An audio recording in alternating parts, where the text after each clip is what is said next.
ஓம் Saravanabhava channel வாயிலாக உங்களை சந்திப்பதில் பெருமகிழ்ச்சி அடைகிறேன். இன்றைய பதிவு ஆவணி மாத ராசி பலன்கள். இந்த ஆவணி மாதத்தினுடைய கிரக நிலைகளை முதலில் பார்க்கலாம். அதன்படி பார்க்கும் பொழுது சனி பகவான் வக்ரம் பெற்று மீனமனையிலும், இந்த ஆவணி மாதத்தினுடைய முதல் நாள் சந்திர பகவான் ரிஷபத்தில் உச்சபலம் பெற்றும், குரு பகவான் மிதுனத்திலும், கேது பகவான் சிம்மத்திலும், கும்பத்தில் ராகு பகவான் உட்கார்ந்துருக்கு.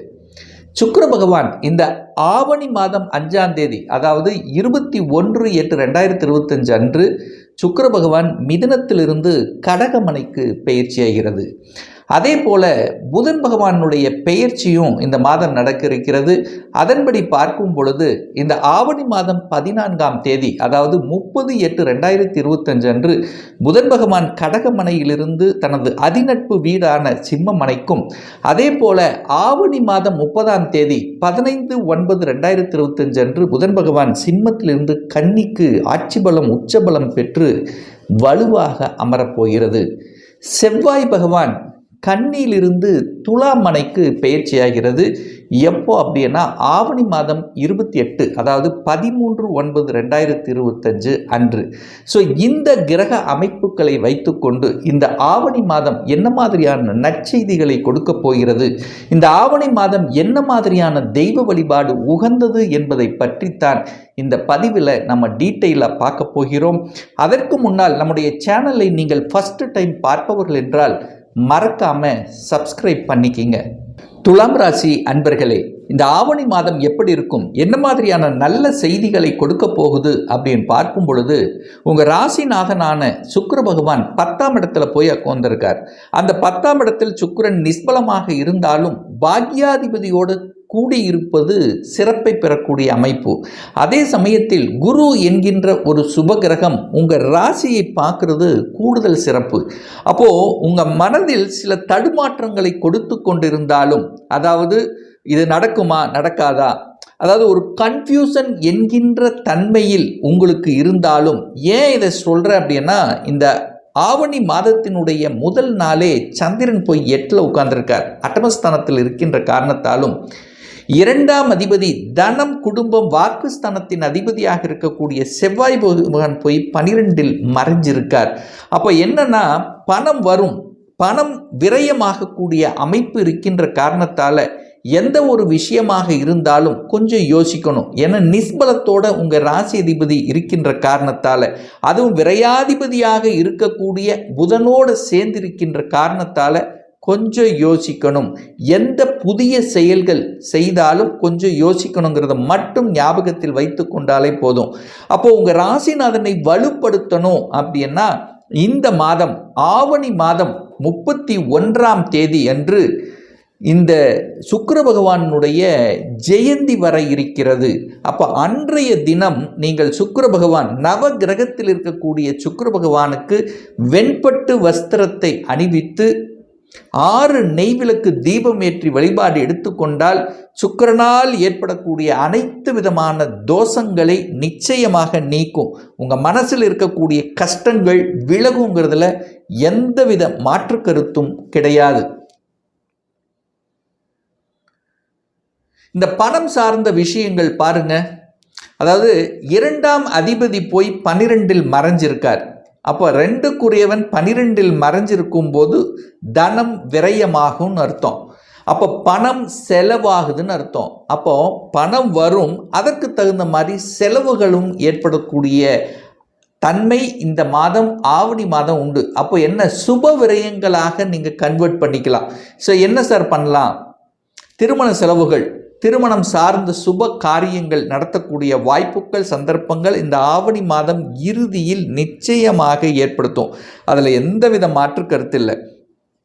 7க்குரியவன் திருமணஸ்தானத்தின் அதிபதியாக இருக்கக்கூடிய அந்த செவ்வாய் பகவான் உங்கள் ராசியிலேயே வந்து அமர்ந்து கொண்டு அந்த குருவினுடைய பார்வை பெற்றிருக்கின்ற காரணத்தால், அப்போ இந்த ஆவணி மாதம், குறிப்பாக சொல்ல போனால் ஆவணி மாதம் எண்டு 28க்கு அப்புறம் நல்லா இருக்க போறீங்க. பணம் நன்றாக வரப்போகுது, குடும்பத்தில் சுப விஷயங்கள் நடக்கப் போகுது, திருமணம் சார்ந்த விஷயங்கள் நல்லது, கூட்டு தொழிலிருந்து வந்த பிரச்சனைகள் தீர்க்கும். ஸோ இதெல்லாமே சிறப்பு பெறக்கூடிய ஒரு நல்ல மாதம். ஸோ இந்த ஆவணியினுடைய முற்பகுதி மட்டும் கொஞ்சம் அலைச்சல் திருச்சல் டென்ஷன் ப்ரெஷருங்கிறது இருக்கும். பிற்பகுதி சூப்பராக இருக்க போறீங்க அப்படின்னு எடுத்துக்கலாம். ஸோ 3ஆம் இடம் என்பது தைரிய வீரியத்தை கொடுக்கக்கூடிய இடம். ஸோ அந்த இடத்தை குரு பார்க்குறார். அப்போ தைரியமாக பிரயாணங்கள் மேற்கொள்ளக்கூடிய ஒரு காலகட்டம். கண்டிப்பாக ஒரு குறைந்தளவு தூரமாவது பிரயாணத்தை மேற்கொள்ளக்கூடிய அமைப்பு இந்த ஆவணி மாதம் உண்டு. சிறுதூர பிரயாணங்கள், தூரதேச பிரயாணங்கள் மூலமாக அனுகூலம், ஆதாயம் என்பது நிச்சயமாக துலாம் ராசி என்பவர்களுக்கு ஏற்படுத்தும். அப்போ டிராவலால் கொஞ்சம் அலைச்சல் திருச்சல் இருக்குமா? இருக்கும். ஆனால் அதன் மூலமாக அனுகூலம், ஆதாயம் கிடைக்கப்பெறுகிறதே. ஒரு சிலர் வெளிநாடு, வெளி மாநிலம், அந்நிய தேசம் சென்று வரக்கூடிய பாக்கியங்கள் இந்த காலகட்டம் சிறப்பு பெறக்கூடிய ஒரு நல்ல மாதம் ஆவணி மாதம் அப்படின்னு எடுத்துக்கலாம். ஸோ அடுத்த ஒரு நல்ல குட் நியூஸ் அப்படின்னா, 4ஆம் அதிபதி போய் 6ஆம் இடத்தில் இருக்கார். தனக்கு 3ஆம் இடம் என்று சொல்லக்கூடிய வளர்ச்சி ஸ்தானத்தில் அமர்ந்து கொண்டு சுக்கிர பகவான், அதாவது உங்கள் ராசி அதிபதியான சுக்கிர பகவான் 4ஆம் இடத்தை பார்வையிடுகிறார். அப்போ சுக்கிரனுங்கிறது கலத்திரக்காரகன். சுக்கிரனுங்கிறது வீடு, வண்டி, வாகனத்துக்கு காரக கிரகம் அல்லவா? அவர் அந்த ஸ்தானத்தையே பார்க்கும் பொழுது ஒரு வீடு, வண்டி, வாகனம் வாங்கணும் என்கின்ற எண்ணத்தை கொடுக்கும். அல்லது அதை சம்பந்தப்பட்ட விஷயமாவது நீங்கள் குடும்பத்தில் உறுப்பினர்களோடு டிஸ்கஸ் பண்ணுவீங்க. இல்லை வாங்கணுங்கிறது முடிவெடுத்துட்டீங்கன்னா இந்த ஆவணி மாதம் ரிஜிஸ்ட்ரேஷன் ஆயிரும். கன்ஃபார்மாக நடக்கக்கூடிய அமைப்புகள், சாத்தியக்கூறுகள் உண்டு. என புதனோடு சேர்ந்திருக்கார். அந்த புதனுங்கிறது டாக்குமெண்ட்டு காரக கிரகத்தோடு அந்த புதன் சுக்கிரன் சேர்ந்திருக்கும் போது நல்லபடியாக டாக்குமெண்ட் ரிஜிஸ்டர் ஆகும் அப்படிங்கிறது தான் அமைப்பு. சார், குழந்தைகளால் ஒரு நல்ல விஷயங்கள் நடக்குமா அப்படின்னு கேட்டிங்கன்னா, 5ஆம் இடத்தில் ராகு இருக்குது. ஐயோ ராகு இருக்காரே, ஏதாவது தொந்தரவு பிரச்சனை ஏற்படுத்துமா? பயப்பட வேண்டிய அவசியமே இல்லை. குரு பார்க்குறார், ஒரு நல்லவன் பார்க்குறார். அப்போ தப்பு செய்வதற்கான வாய்ப்புகள் இல்லை. ராகுங்கிறது பிரம்மாண்டம், பிரம்மாண்டமான ஆசைகளை வளர்க்கக்கூடிய தன்மை. ராகுங்கிறது பாம்பு, பாம்பு ஒரு இடத்துல நிற்காது, அங்கே இங்கே ஓடிட்டே இருக்கும். அதே மாதிரி உங்கள் குழந்தைகள் அங்கே இங்கே ஓடிட்டு இருக்கக்கூடிய, அதாவது உங்கள் ஊரை விட்டு வெளியில் போய் படிக்கக்கூடிய தன்மை, அல்லது வெளிநாட்டில் போய் வேலை பார்க்கக்கூடிய தன்மை. ஸோ இந்த மாதிரியான எண்ண ஓட்டத்தில் இருக்கக்கூடியவர்கள் பாம்பாகவே செயல்படுவார்கள் அப்படிங்கிறது ஞாபகத்தில் வச்சுங்க. பாம்பு என்ன பண்ணும்? சீண்டுனா கோபம் வரும். அதே மாதிரி நீங்கள் சீண்டுனீங்கன்னா உங்கள் குழந்தைகள் கோபப்படுவாங்க, ஆக்ரோஷப்படுவாங்க அப்படிங்கிறத புரிஞ்சுக்குங்க. அவ்வளோதான். அன்பை கொடுத்தால் அன்பை திருப்பி தருவார் அப்படின்னு அர்த்தம். அப்போ குழந்தைகளால் நல்லவைகள் நடக்கக்கூடிய ஒரு நல்ல மாதம் ஆவணி மாதம். குரு ராகுவை பார்க்கிறார், 5ஆம் இடத்தில் இருக்கார். குழந்தை பாக்கியத்தில் ஒரு தொந்தரவு பிரச்சனை அப்படின்னு இருக்கக்கூடிய இந்த துலாம் ராசி என்பர்களுக்கு ட்ரீட்மெண்ட்டால் நிச்சயமாக குழந்தை பாக்கியம் கிடைக்கப்பெறும். என குரு குழந்தை காரகன், குழந்தை ஸ்தானத்தை பார்க்கிறார். அப்போ நிச்சயமாக குழந்தை பாக்கியம் என்கின்ற நிகழ்வு எதிர்பார்க்கலாம் இந்த துலாம் ராசி அன்பர்களுக்கு. 11ஆம் இடத்துல சூரியன் இருக்கிறது சூப்பர். இந்த துலாம் ராசி என்பர்களுக்கு 11ஆம் அதிபதி 11ஆம் இடத்திலேயே ஆட்சி பலத்தோட வலிமையா இருக்கக்கூடிய ஒரு அற்புதமான ஒரு மாதம் இந்த ஆவணி மாதம். அப்ப சூரியனால் நன்மை தரப்போகிறது. ஒரு சிலருக்கு பதவி உயர்வு, அட்மினிஸ்ட்ரேஷன். சூரியனால அட்மினிஸ்ட்ரேஷன், சூரியனால வெளிச்சம், சூரியன் அப்படின்னாலே தலைமை பண்பு. இதெல்லாம் எதிர்பார்த்து காத்து கொண்டிருப்பவர்களுக்கு நல்ல செய்தி கொடுக்கக்கூடிய தன்மை. அரசாங்க வேலைக்கு போகணுங்கிற ஆர்வம் இந்த துலாமுக்கு அதிகமாக இந்த ஆவணி மாதம் ஏற்படுத்தும். தகப்பனால் நன்மைகள், தகப்பனால் ஆதாயம் கிடைக்கக்கூடிய அமைப்பு. பட் கேது இருக்கிறதுனால தகப்பனுடைய ஹெல்த்தை மட்டும் கொஞ்சம் கவனம் எடுத்துக்கொள்வது நல்லது. ஸோ மற்றபடி இந்த மாதம் ஆவணி மாதம் நல்ல செய்திகளை கொடுக்கக்கூடிய ஒரு அற்புதமான ஒரு மாதம். சார், என்ன தெய்வ வழிபாடு இந்த மாதம் செய்தால் நமக்கு சிறப்பு அப்படின்னு நீங்கள் கேட்டிங்கன்னா, நவ கிரகங்கள் இருக்கக்கூடிய, அதாவது சுக்கிரன், செவ்வாய், குரு, சனி, இந்த 4 கிரகங்களுக்குரிய ஜெயந்தி வர இந்த ஆவணி மாதம் காத்துட்ருக்கு. ஸோ அன்றைய தினத்தில் போய் வழிபட்டிங்கன்னா நிச்சயமாக உங்கள் கோரிக்கைகளை செவி கொடுத்து கேட்பார் அப்படிங்கிறது அமைப்பு. அப்போ என்ன, சனி பகவான், சனிங்கிறது உங்களுக்கு 4க்கும் 5க்குரியவன். குழந்தைகளால் பிரச்சனை, சுகத்தை அடைய முடியல, வீடு வண்டி வாகனங்கள் வாங்க முடியல அப்படின்னு இருக்கக்கூடிய இந்த துலாமுக்கு சனி பகவானை சென்று, அதாவது ஆவணி மாதம் 1ஆம் தேதி 17/8/2025 சண்டே வருது. அன்னைக்கு நவகிரகத்தில் இருக்கக்கூடிய சனி பகவானுக்கு கருப்பு நிற வஸ்திரத்தை அணிவித்து 8 நல்லெண்ணெய் தீபத்தை ஏற்றி வழிபாடு மனமுகிர்ந்து வழிபாடு செய்தீங்கன்னா நிச்சயமா வீடு வண்டி அசையும் அசையா சொத்துக்கள், குழந்தைகளால் இருக்கக்கூடிய கஷ்டங்கள் நிச்சயமாக விலகும். அடுத்து பணம் சார்ந்த விஷயத்தில் ஒரு குறைபாடு இருக்கு சார். என்னதான் நான் உழைச்சாலும் பணம் தங்கவே மாட்டேங்குது, செலவாயிட்டே இருக்கு.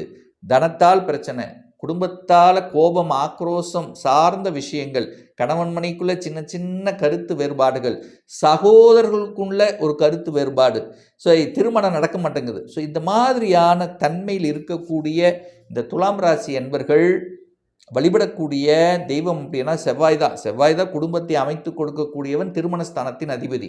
அவர் போய் 12ல் மறைஞ்சிருந்தார். கடந்த 3 மாதங்களாகவே நீச்சமாகவும் கேதுவோடு சேர்ந்திருக்கு.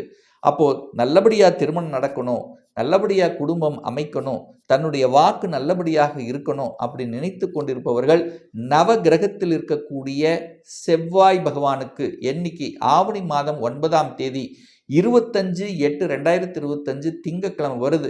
ஸோ அன்னைக்கு அந்த நவகிரகத்தில் இருக்கக்கூடிய செவ்வாய் பகவானுக்கு சிகப்பு நிற வஸ்திரத்தை அணிவித்து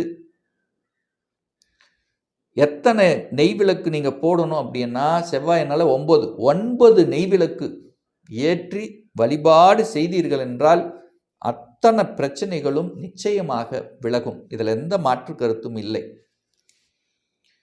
இன்னும் நிறைய பேர் இந்த துலாம் ராசி என்பர்கள் பார்த்தீங்கன்னா, சார் எனக்கு கடன் இருக்குது சார், கடன் தீரவே மாட்டேங்குது சார், என்னதான் பண்ணாலும் கடன் தீர மாட்டேங்குது, கடன் இருக்குது, எதிர்ப்பு இருக்கு, ஹெல்த்தில் ஏதாவது ஒரு தொந்தரவு, அது குறிப்பாக வயிற்று சம்பந்தப்பட்ட பிரச்சனைகள் இருந்து கொண்டே இருக்கிறது, கால்களால் பிரச்சனை, கால் வலி எடுக்குது, ஸோ இந்த மாதிரி கொழுப்பு பிரச்சனை, ஸோ இந்த மாதிரி உடலில் இருக்கக்கூடிய சில குருவால் வரக்கூடிய சில தொந்தரவுகள் நீங்கணும் அப்படின்னா குரு ஜெயந்தி வருது இந்த ஆவணி மாதம். எப்போ வருது? ஆவணி மாதம் 19ஆம் தேதி 4/9/2025 வியாழக்கிழமை அன்று நவ கிரகத்தில் இருக்கக்கூடிய குரு பகவானுக்கு மஞ்சள் நிற வஸ்திரத்தை அணிவித்து 3 நெய் விளக்கு தீபமேற்றி வழிபாடு செய்தீர்கள் என்றால் நிச்சயமாக உங்கள் கடன் பிரச்சனை அல்லது கடனால் வரக்கூடிய அழுத்தம், பிரஷர் நிச்சயமாக குறையும். அல்லது அன்றைய தினம் தட்சிணாமூர்த்தி வழிபடுவது அல்லது குருவினுடைய ஸ்தலங்களுக்கு சென்று வருவது சாலச் சிறந்தது. ஒரு துல்லிய பலன் வேணும்.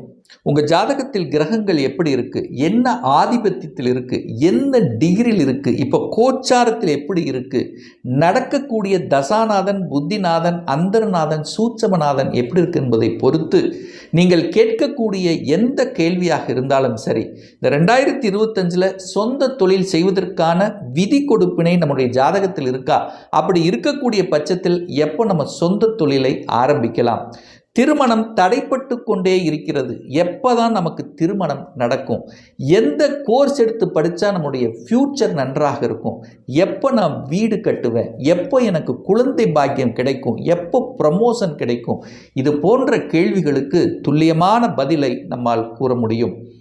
ஒரு பர்சனல் கன்சல்டேஷன் எடுத்துக்கணும், ஒரு சுயஜாதகம் பார்க்கணும் என்று விருப்பப்படும் அன்பர்கள் டிஸ்பிளே தெரியக்கூடிய நம்பருக்கு வாட்ஸ்அப் மூலியமாகவோ ஃபோன் கால் மூலியமாகவோ தொடர்பு கொண்டு நேரடியாகவோ அல்லது ஆன்லைன் மூலியமாகவோ கன்சல்டேஷன் எடுத்துக்கலாம்.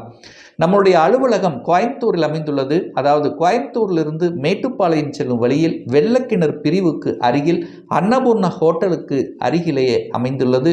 பிரியர் அப்பாயின்மெண்ட் வாங்கிட்டு நேரடியாகவே கன்சல்டேஷன் எடுத்துக்கலாம். நிச்சயமாக இந்த பதிவு ஏதாவது ஒரு ரூபத்தில் உங்களுக்கு யூஸ்ஃபுல்லாக இருக்குங்கிறதுல எந்தவித மாற்று கருத்தும் கிடையாது. மீண்டும் ஒரு நல்ல பதிவில் உங்களை சந்திக்கும் வரை உங்களிடம் இணைந்திருப்பது உங்கள் அஸ்ட்ராலஜர் டாக்டர் சதீஷ்.